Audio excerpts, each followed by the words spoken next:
Do you own a service business? If so, you may want to pay attention. Do you remember why you started that business in the first place? All the time and financial freedom you were going to have with your family and friends? Then you ended up wearing so many different hats in your business, and the thought around growing the business means more time at work, less time with family and friends, and more headaches with employees. If that's you, we have the solution. It's a simple formula that works, and it starts with structuring your business in a simple way that makes everything else easier. Finding and hiring the right people that actually help you grow the business, and helping you implement the key things to make your whole team more efficient and effective. This is the Pivot Ready Business System by BERGflow. We've helped hundreds of small service businesses grow and become highly successful. Elevate your opportunities, profits, and time freedom. Visit www.bergflow.com/podcast to claim your free video to learn more. You're just minutes away from learning how to transform your service business and your life.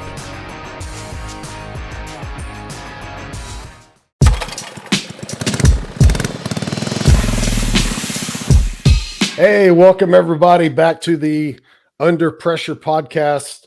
Today we're going to be talking as usual about everything under pressure in business. So today with me, I have Westley Maree, who is the service divisional leader in BERGflow. Now, Westley has been on the show before. It was before I took over this podcast. So we're going to try to not talk about the same thing that he talked about previously. But Westley has a vast knowledge of information, just in all things business. So much more than I do. But yes, we do work together. You can see we're both wearing BERGflow shirts. But there's something very specific that I'm going to bring Westley in today to talk about. First, Westley, welcome to the show. John, thank you for having me. It's always a pleasure having a conversation with you. I've been listening to your podcast. I've been listening to the guests. Really interesting conversations. And I'm honored to be here. Thanks. Well, I'm excited. We've got a great topic today. We're going to be discussing hiring, which I can tell you right now, it seems to be an issue across the board. There's so many things. But before we get into that, for those that maybe didn't see the podcast before, and I'll be 100% honest, I kind of skimmed through it because I was trying to get the way things were laid out. How long have you worked for BERGflow?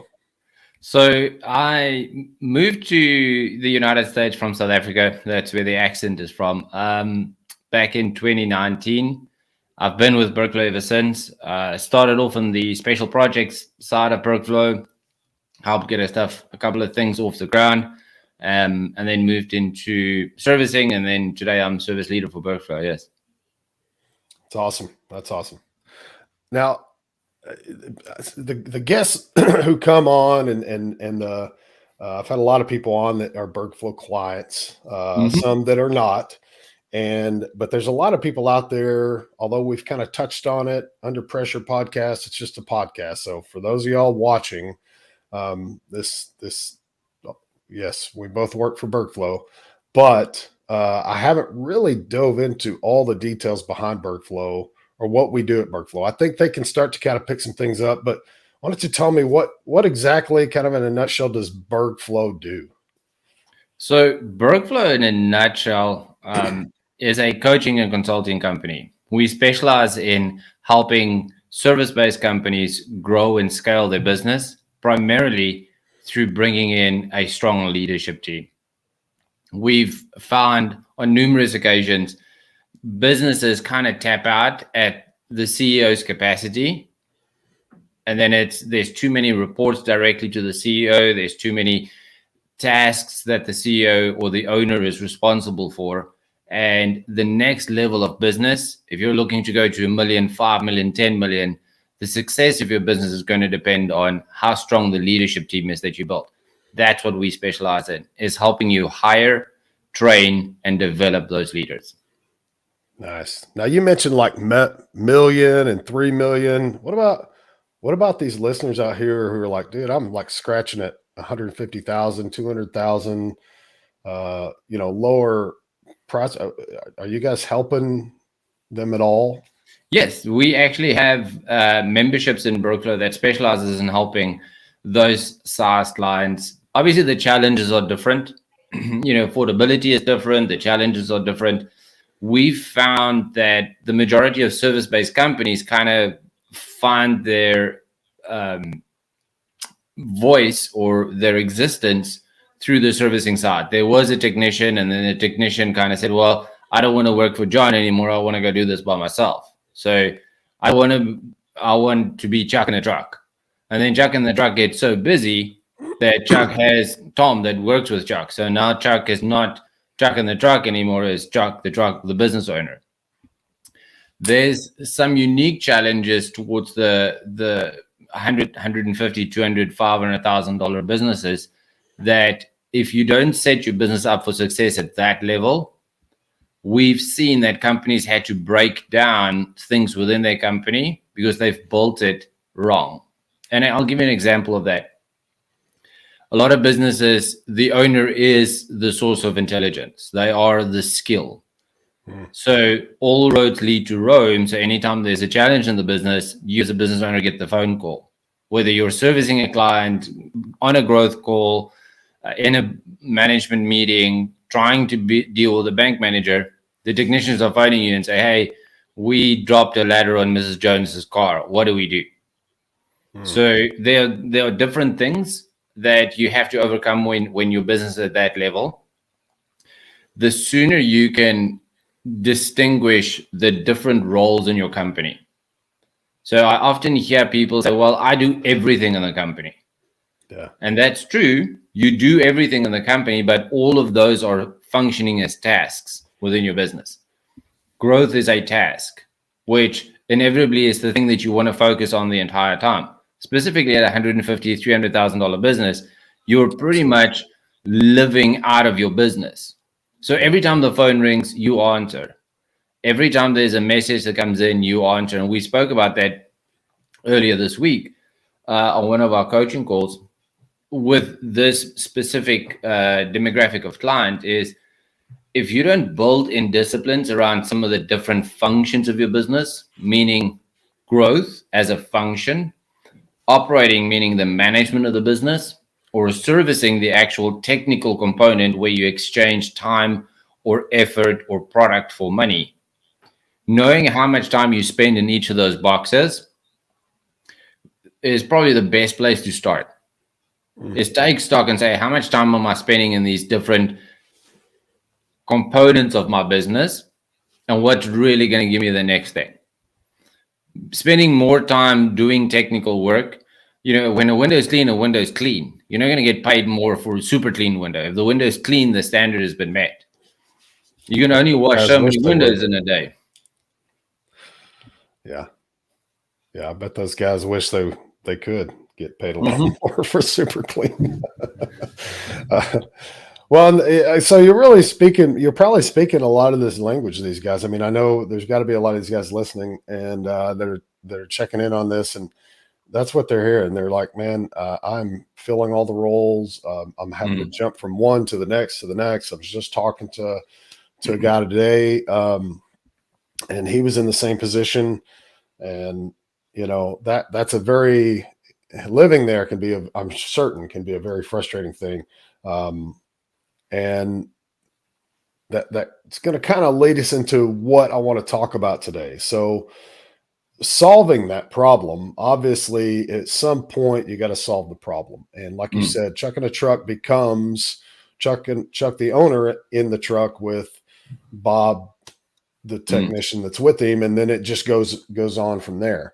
For those of you out there listening, if your name is Chuck and you have an employee named Bob, I'm sorry. I'm not talking about you guys specifically, just to clarify that.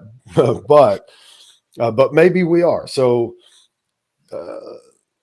BERGflow is all about helping through getting the right people and stuff like that. So now we got to talk about this issue around hiring. So let's dive into that.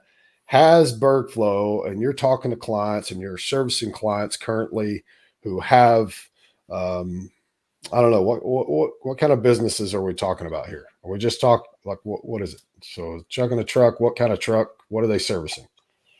Yeah, it's anything from surface cleaners, window cleaners, specifically around a specific service, but it's also, if you're looking at an HVAC business, to get $100,000 business is a lot quicker because the ticket item is a lot higher.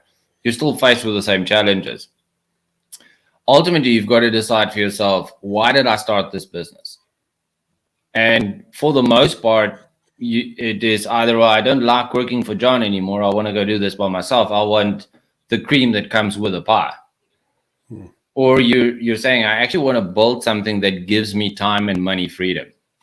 Because we often hear clients, they have a lot of money, meaning the business is doing really well. They get to, they live fairly well, but they work 18 hours a day.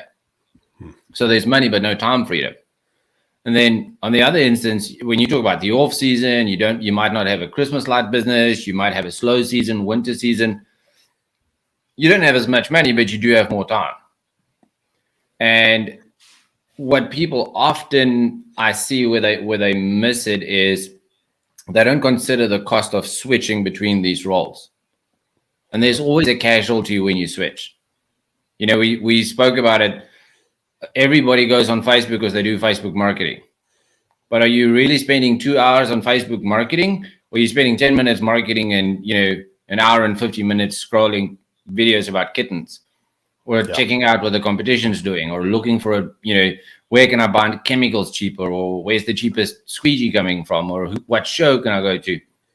So there's always these things that will inject themselves as distractions, but there's also, we create distractions in our business because we feel like, hey, if I can just focus on growth, and we end up with this feast and famine in our business. Now I'm focusing on growth. Now I'm just servicing. I'm so busy and I don't focus on growth. And then 2 weeks later, I don't have any business. So we keep hitting these peaks and troughs in the business all the time. That can be true week to week, or that can be true season to season.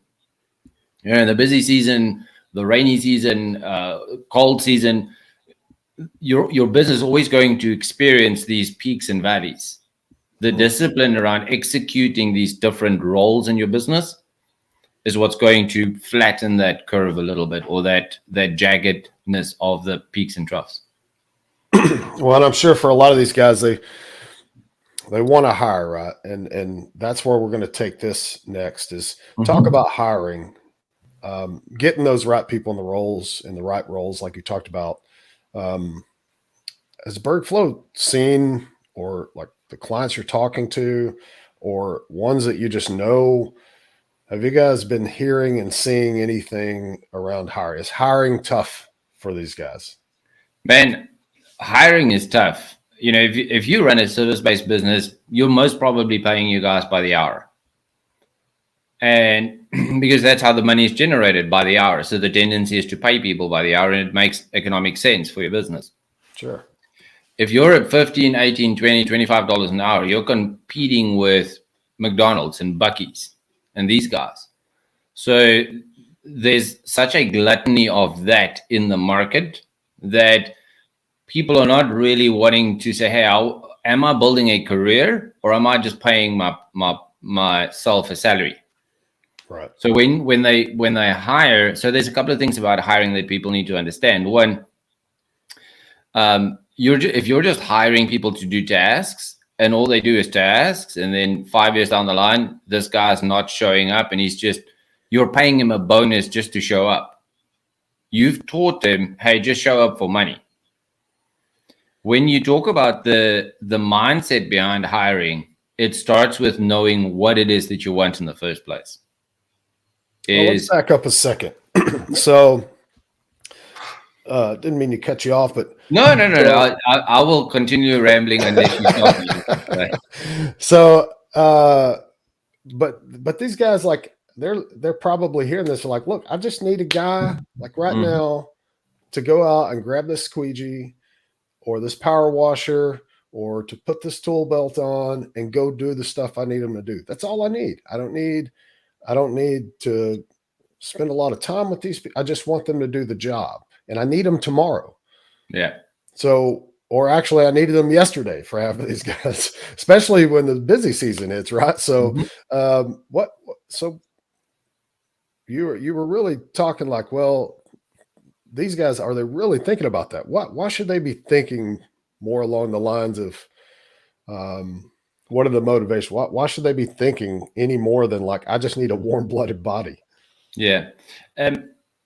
Let me answer it to you this way. If you're hiring out of pain, meaning out of need, when you're only hiring when you need them, you're only going to get what's available in the market. You're only going to get the guy that's willing to say, hey, I couldn't get a job at McDonald's for 15 an hour. Yes, I'll come work for you for 15 an hour. Or he's waiting for that position at Bucky's to go open so he can move there. It's closer to his house. He doesn't have to travel. He gets a free, brisket sandwich for lunch. If you're only hiring out of pain, then as a CEO, you've got to ask yourself, am I serving, or an owner, are you serving the business at the highest level by saying, hey, I want to hire so that we can be successful tomorrow? And if you're only hiring out of pain, it's very reactionary. And when I have conversations with business owners around this, I say, well, tell me, what does a normal interview process look like? And they're like, well, we met at Bucky's, or we met at Starbucks. The guy showed up, which is 90% of the thing. The guy actually showed up for the interview. Right. I did a drug test. I did a background screen. He ticks those 2 boxes. We had a 30-minute conversation, and I pushed a job offer across the table and said, do you want to work for $15 an hour? That's the full extent. Sure. And unfortunately, it's because nobody's ever taught them how to hire. So to understand how to hire, you need to understand why you want to hire. And if it's just to hire out of pain, because you're just trying to reduce the pain, you're going to take a warm body. You're going to take a guy who just, hey, he needs his financial fix for the week. He just needs to pay his bill. He's got to pay his child support, whatever it is, whatever his reason is for showing up. Once that need is met, he doesn't need you anymore. So retention, we hear these clients have revolving doors of people coming through the business all the time. Yeah. And the reason for that is that they're not focused enough on saying, I want to bring in somebody that can help me grow the business. Because that's a very different mindset than saying, hey, I just need to slap a tool belt on somebody and they need to be in the truck tomorrow. So I would assume there's a season of your business that you need that. When you've got more work than what you've got workers, go and find people, do the work. But what are you doing as an owner to say, I'm guaranteeing the success of my business next year, 3 years down the line? And that requires you to focus on saying, well, I want to make sure that I bring in quality candidates. Makes sense. So essentially you're saying that obviously I would like to think, and I'm sure you're thinking the same thing, and the people that we come across, usually businesses are wanting to grow. So, when they make this hire, what you're talking about is 2 years down the road, if that person's still there, that person should have some thought in their mind that they want to be a part of this process that's taking place of growth with the company, rather than just being the guy that goes and washes the window. Like maybe they've got some kind of deep rooted, like, I want to see something succeed. Is that kind of what you're saying? And I want to be a part of that. Yeah, I think if people work for people at the end of the day, and some people work for the people that pays them. That's it. That's the full length of the relationship. Is John pays me end of the week. I just need to show up and wear my blue shirt. So if that's what you're hiring, then I speak to these business owners and they're like, man, I can't get this guy to do an excellent job. I can't get him to leave it as a super clean window. I can't get him to be on time. I can't get him to show up sober. I've heard all these stories. And the reason is they've never focused on saying, well, what do I need more than this? Am I just trying to ease my pain? And the question I would pose to your listeners, John, is you have to answer a question for yourself. Are you building a lifestyle business? Meaning, am I just building a business that can feed the lifestyle that I want today? Or am I truly building a business that's going to give me the lifestyle I want? Yeah. Because those are two very different journeys, and you get to decide which one of those journeys you go on. So for me, it's an art. For me, hiring is something that requires focus. You need to be able to say, if I bring this person in, how are they going to make the company better? Nice. I like that thought. Around that thought, making the company better, what are some of the problems that can come from a bad hire? Like, what are the costs? What are we talking here? Like, okay, so maybe they do a crappy job, or I don't keep them as long. Maybe they leave in 3 weeks after they pay that bill they were trying to pay. What are some of the costs on this? So the way that we help clients unpack this is most probably when people look at a hire they've made or going to make, they're only looking at the tangibles.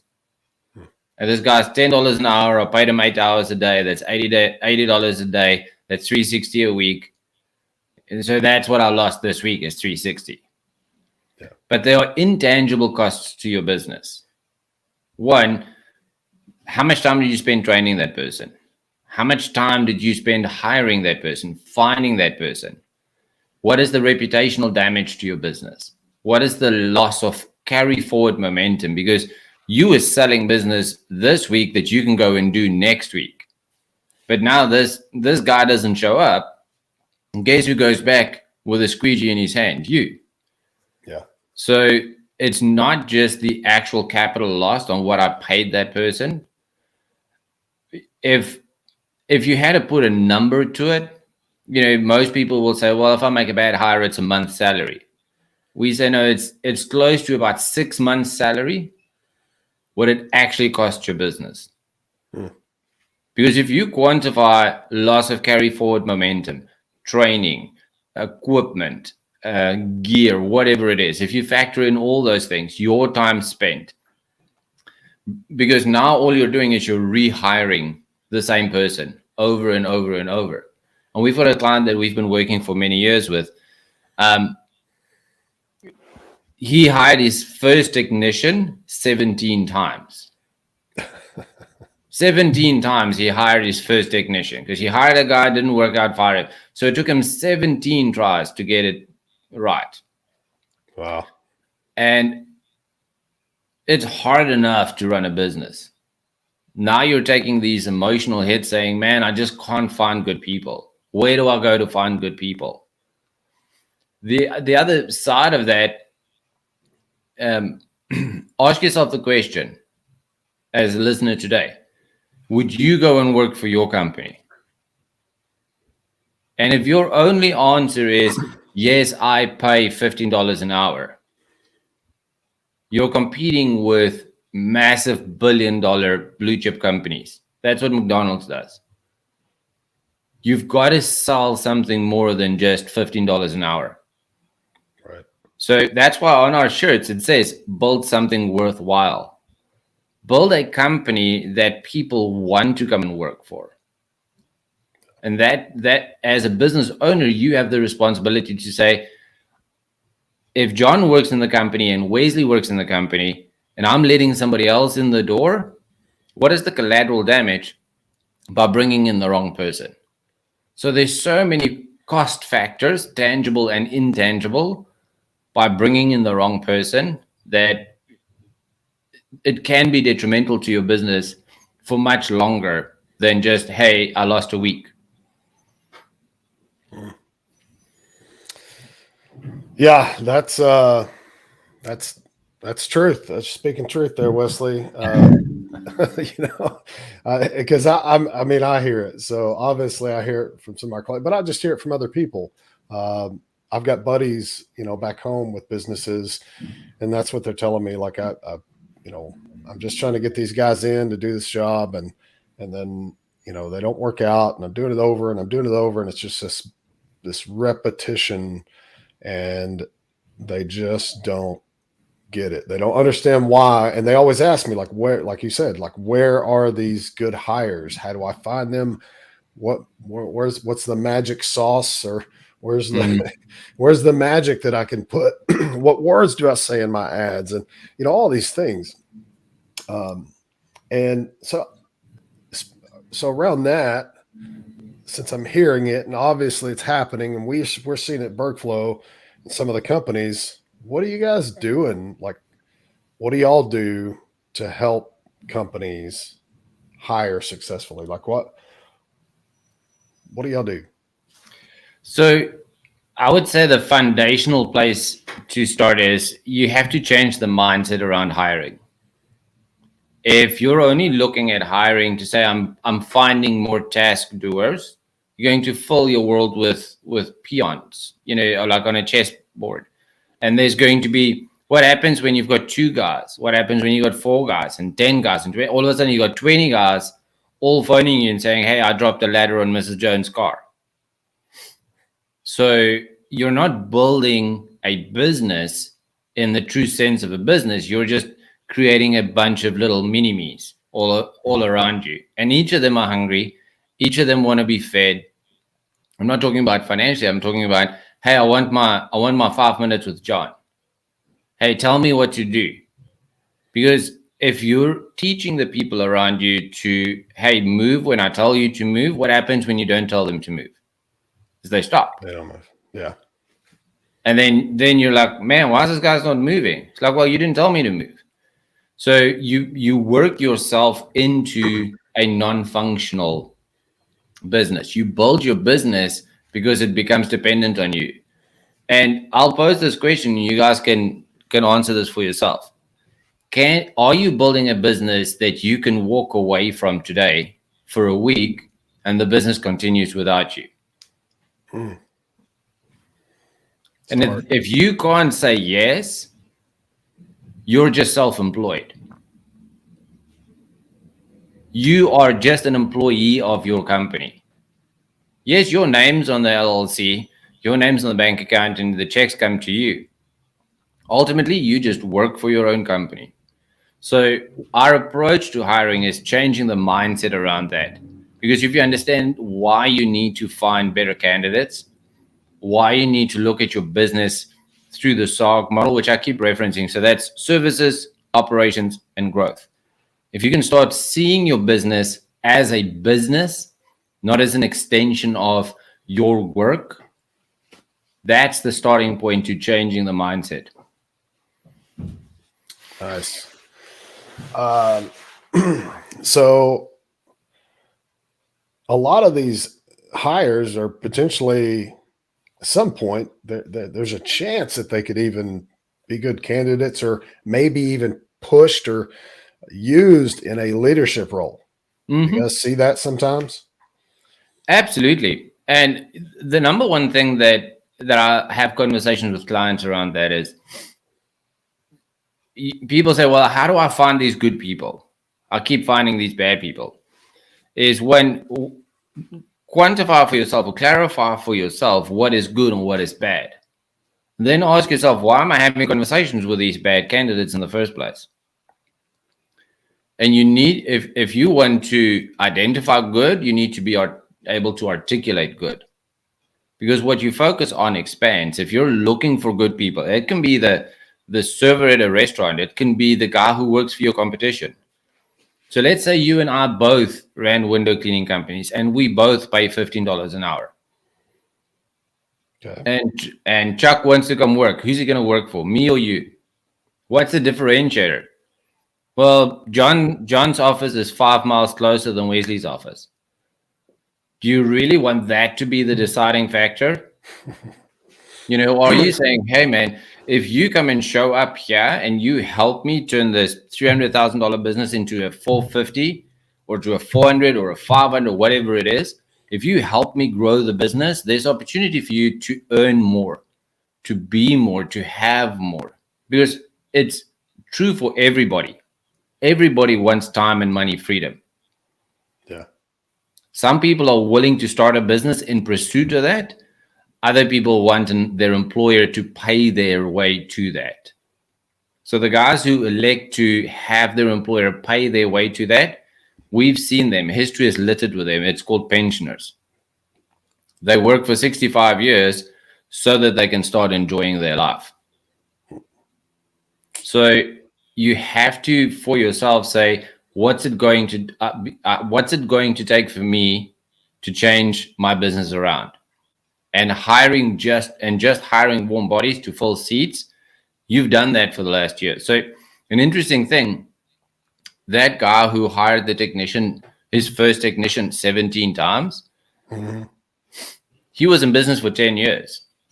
That's what we would all assume. But in actual fact, he was 1 year in business 10 times over. Yeah. He had you guys all know, all the listeners, you guys know what the first year of business is like. It's hard. Reliving that 10 years in a row because you keep doing rookie 1 year mistakes. That's why you're in business. You've got 10 years of experience of a 1 year business. Yeah, I get to talk to a lot of guys, that aren't clients with businesses, and some of them will tell me, well, I've been in business.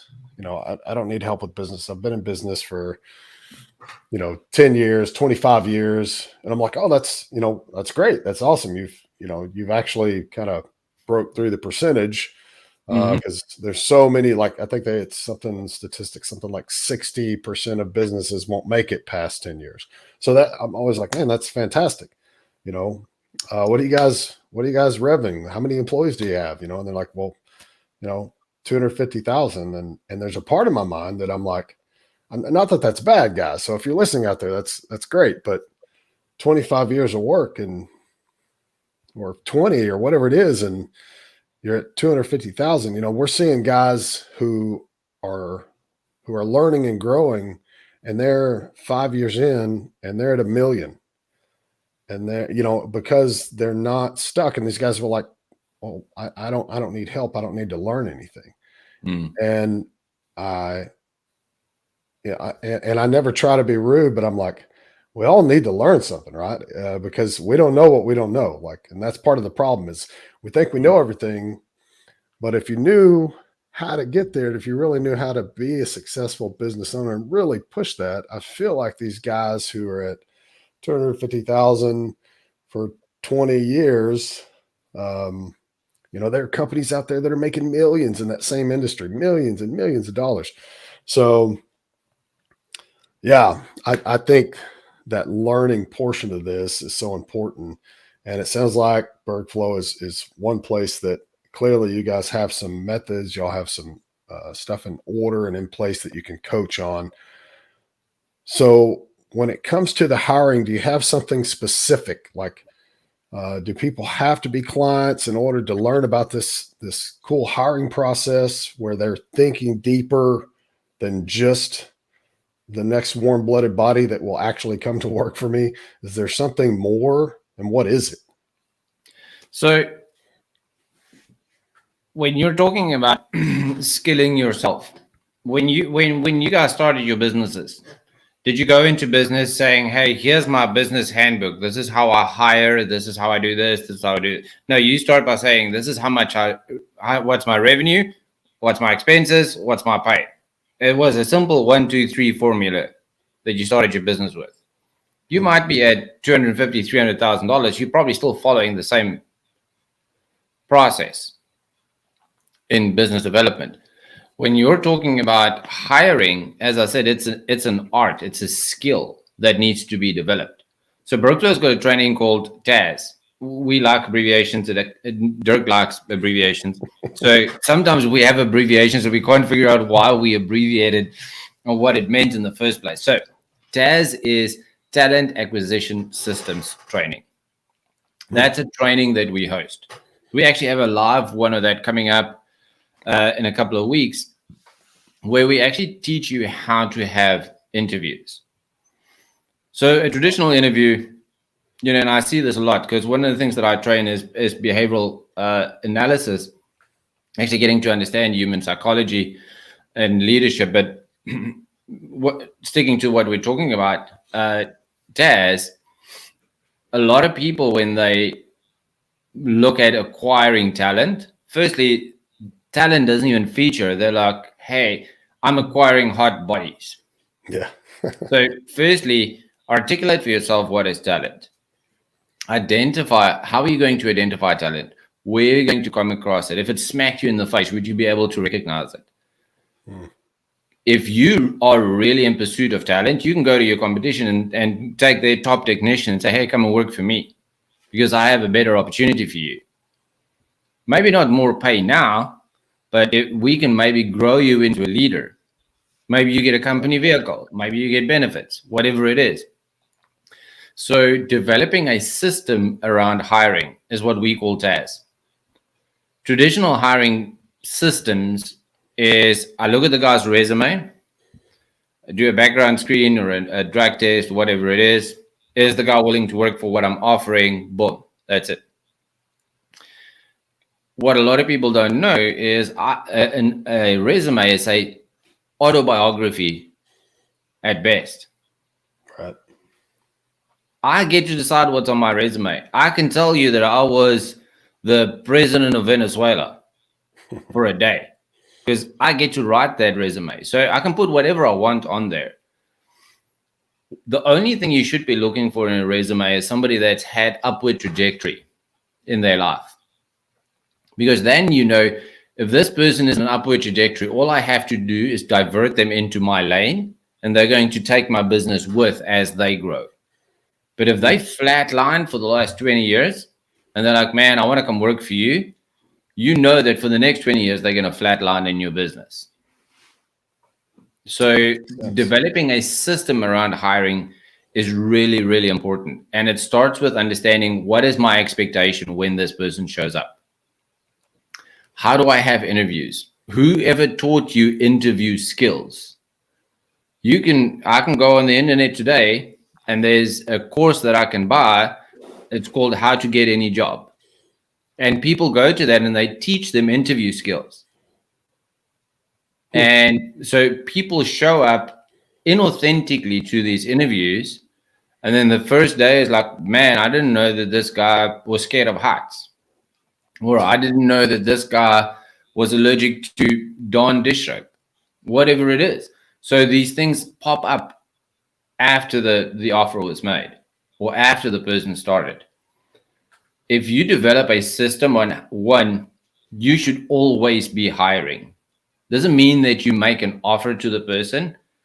It means that you should have a bench of people around you when that big contract comes through, when that commercial building, when that big residential unit comes through and say, hey, we want you to come and clean our windows once a month. And that's a $50,000 a year contract for you. You need to be able to turn on technicians like that. Yeah.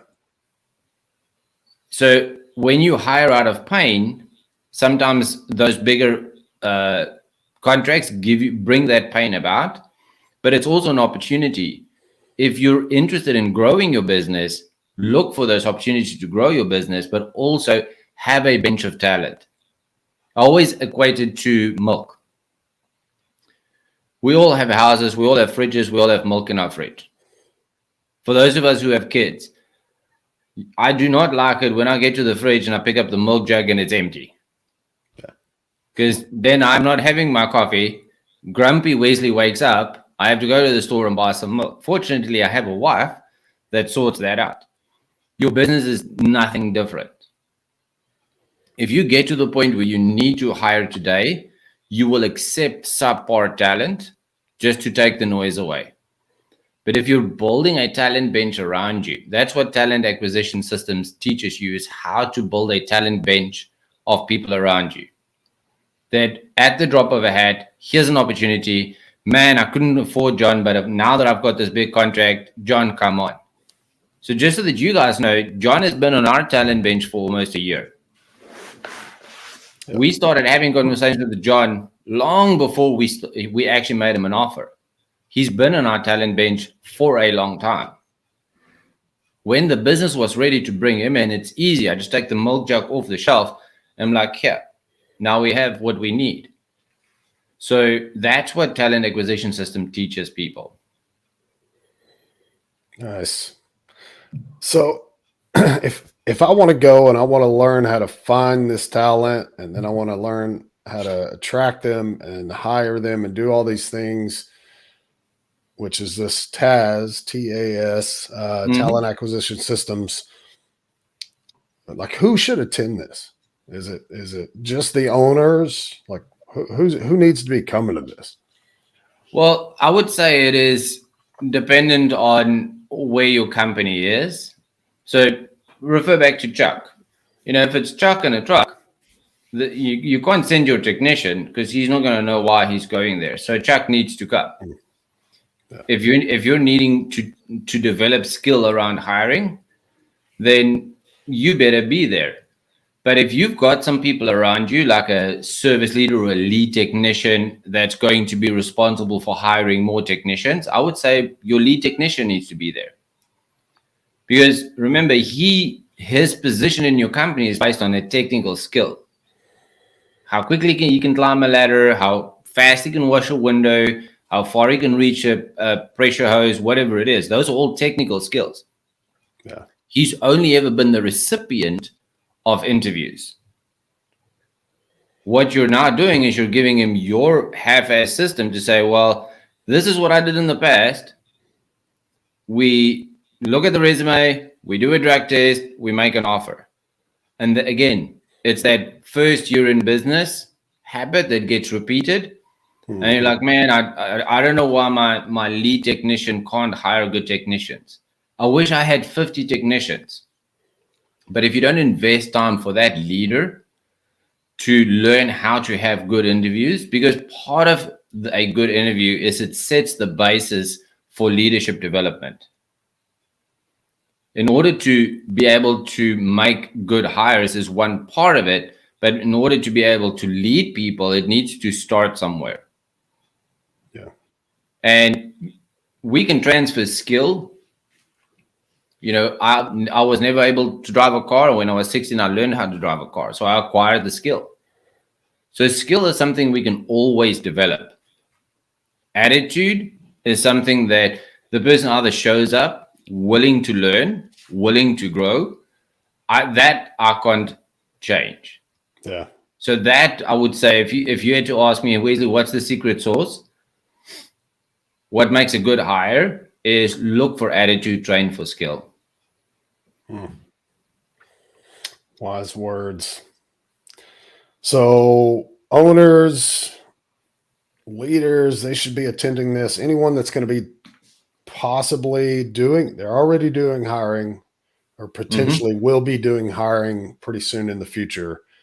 Sounds like need to come to this and learn how to do it correctly. Yes. Perfect. I'll tell you why, and I'll give you a case study to prove this point. I'm in Dallas. We've got a client here that we've worked with for about 4 years now.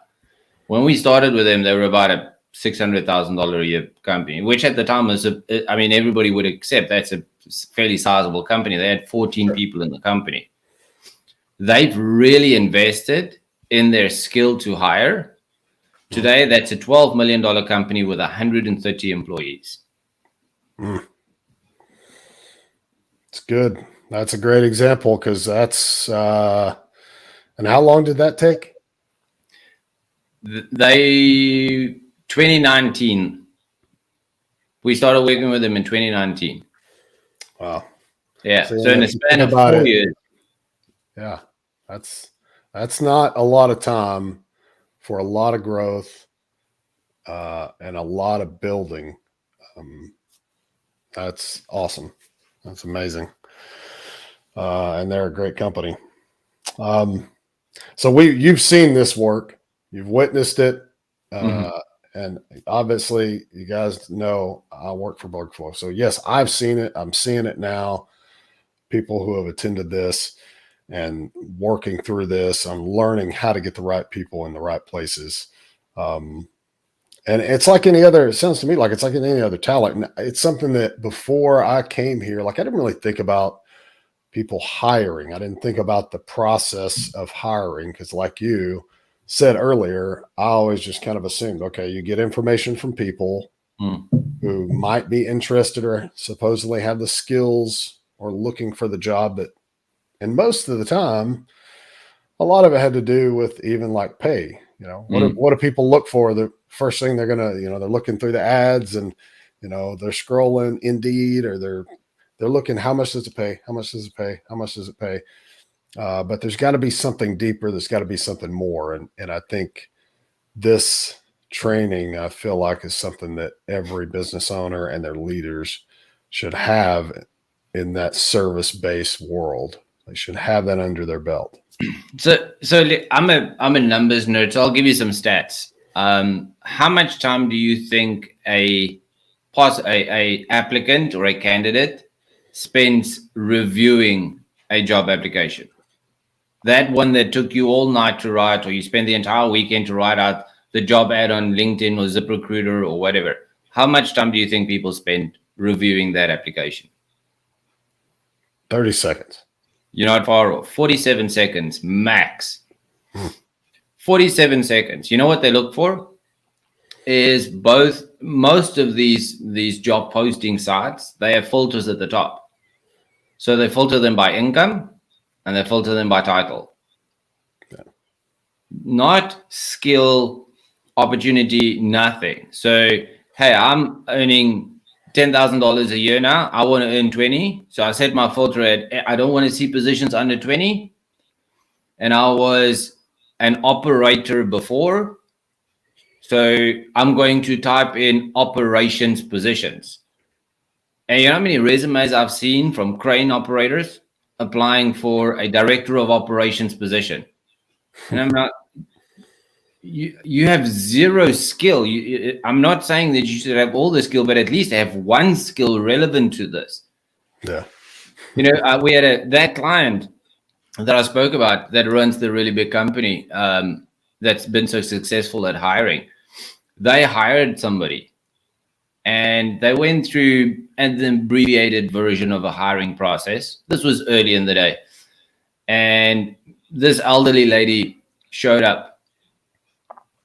And the first day at the office, she was an office administrator. First day at the office, they said, okay, send an email to John, tell him he's got to be at this meeting. And she's like, okay, what is an email? First day on the job, this lady's like, what is an email? How do I get this email from the computer? It's a very extreme version. Showed up at the office with a casserole. So she lived, a block away from the office. Part of the reason why they hired her, because she was close. And they've already made the decisions like, hey, man, we've got to let this lady go. We can't teach her how to use an email as an office administrator.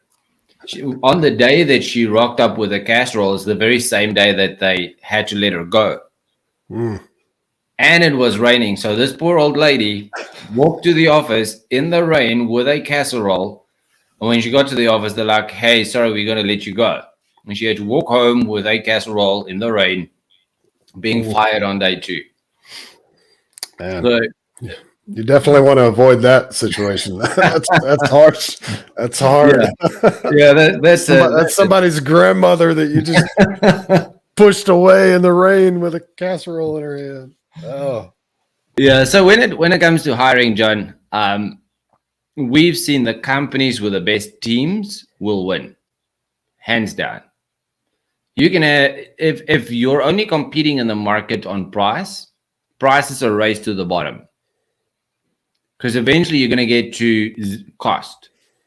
I'm going to make zero money if I take this job. So if you're only competing on price, it's always a race to the bottom. If you're building a company, and I always use Amazon as an example. When Jeff Bezos started, he started out of his garage. Now, I'm fortunate I have a window in my office and there's an Amazon van that pulls up. I don't send Jeff Bezos a text message say, hey, what time is my delivery coming? He doesn't even know it happens. So the business runs without him. There's a famous story of somebody that came up to Jeff Bezos and they said, hey, your returns just came out. Your company did really well this quarter. And his reply was, I don't know what my returns was this quarter because I worked on that 3 years ago. Yeah. As a CEO, he's working so far ahead. So yeah, that might not be true for you in the size business that you have today, but that to lesser extent, it's true. Are you working to fill the schedule for tomorrow? Or are you working on filling your schedule for next week? Yeah. Are you hiring because you've got work today? Or are you hiring because you're planning to increase your revenue next month? Are you planning to keep these people around because they're actually good assets to your business or good team members to have on board? If I bring them in, are they going to pollute the culture? Are they going to add to the culture? Or are they going to make the company better? So these are all things. I mean, fortunately, we're on a time slot here. I would continue talking about this, and this is the stuff that we talk about at TAS. So if you want to hear how to do this, if you want to learn the actual skill, we've helped hundreds and hundreds of companies develop skill around this. We've got multiple case studies of clients who've really embraced hiring as a skill. Those are the companies that we've seen explode. The guys who are just like, well, I'll just continue doing what I'm doing. And it's like, well, then your business is going to be the same next year, unfortunately. Because in order to, you have to be the change you want to see. Yeah. Well, it's been awesome, Westley. You're right. We are going to have to wrap this up. And although we're not throwing this out here as a commercial, guys, because I want you to understand something. Like what he's talking about is the hiring process. And it's very important, as you could hear, if you're listening to this and you're truly listening, then you're understanding what he's saying around hiring. So find out how to hire and do it well. This is an opportunity that's going to come available. So talent acquisition systems training, it's in Denver, Colorado, May 3rd and 4th. It's a 2-day deep dive training. So you guys can go check it out for yourself. www.BERGflow. That's, you can see it, or if you can't see and you're just listening, it's BERGflow.com/TAS. Okay. So go there, just even if you just go and take a look. We've got some early bird pricing if you put in code TALENT, and it's just going to be some great training. Get your team, your hiring team, if you've got one, bring them, your leadership team with you, and just you owe it to yourself, you owe it to your business, you owe it to your success to find some way to get the right talent in the right places, and this is going to teach you how to do that.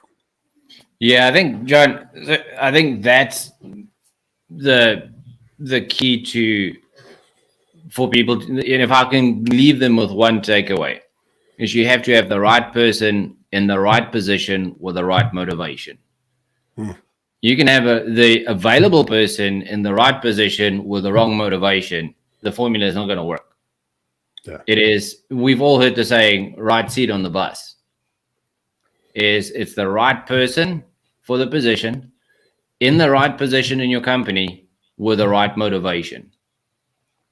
So selfishly, I'm going to plug something on your podcast, which is my podcast. For those of you guys that are interested in learning a little bit more about the journey to becoming a CEO, listening to some of these guys that I've referenced earlier on, the guys who run 10, 15, $20 million companies, they're just like you. I promise you. They started off with $100, $200, $300, $500,000 companies.